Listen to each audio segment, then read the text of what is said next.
So at this stage,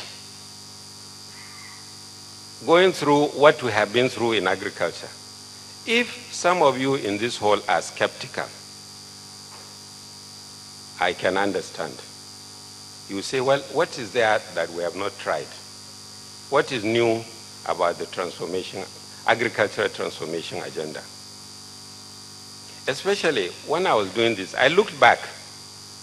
The last 4 or 5 agricultural ministers we have had are all, just by accident, I'm sure, PhDs, professors, and very articulate.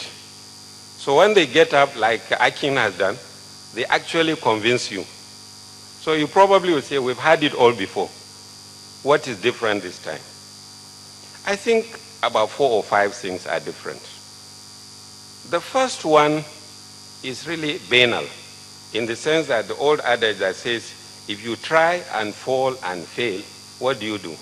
You get up and try again. That's how we learn how to walk.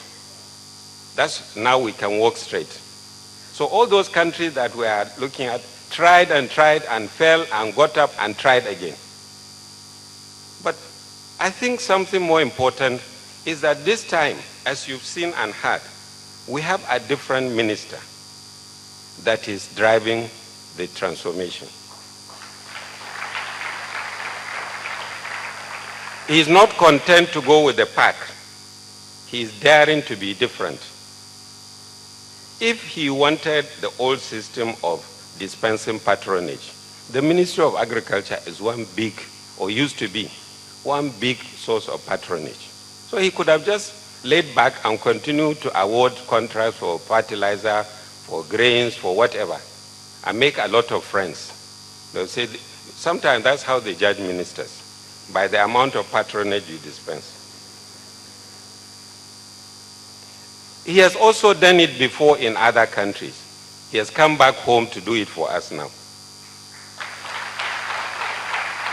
And he is doing it on the basis of the full value chain, which is one of the success factors in Brazil and other places.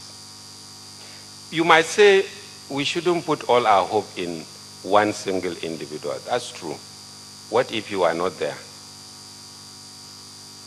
This time, again, one other consideration is that the process is based on a carefully and well-articulated plan, which is the agri-transformation agenda, which itself is connected to Mr. President's transformation agenda and our other various plans that we have in this country.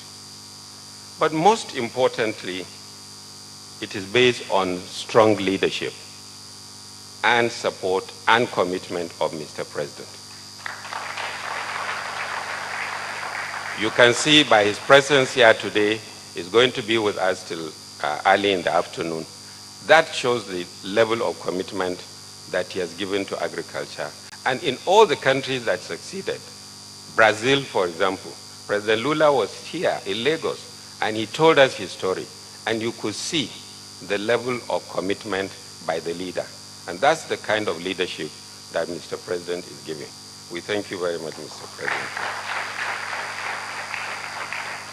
But if you are still skeptical after all this, welcome to the club. You are listening to the chief skeptic of the government. Because one of the things the President has done also is to set up the monitoring and evaluation function, which my office is driving, which is what I don't believe all these figures that the ministers give until I go out together with them and verify them. To give you an example, the dry season crop that the minister has been talking about, the rice crop in 11 northern states, we have set up a joint team to actually go out using very good, accurate statistical measures to try and estimate this. So I can come back and tell Mr. President that these figures that your minister is quoting are actually correct.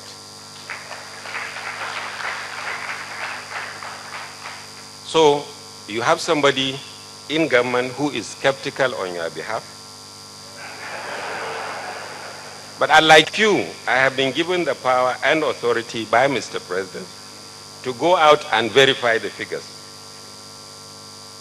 If you are left with any trace of doubt, I think I would say wait until you hear Mr. President in the panel that we are going to inaugurate very soon, and the panelists, and many of the ministers that are going to, through the 3 days that we have, come and give testimony of what they have been doing to support the agricultural transformation agenda. So now my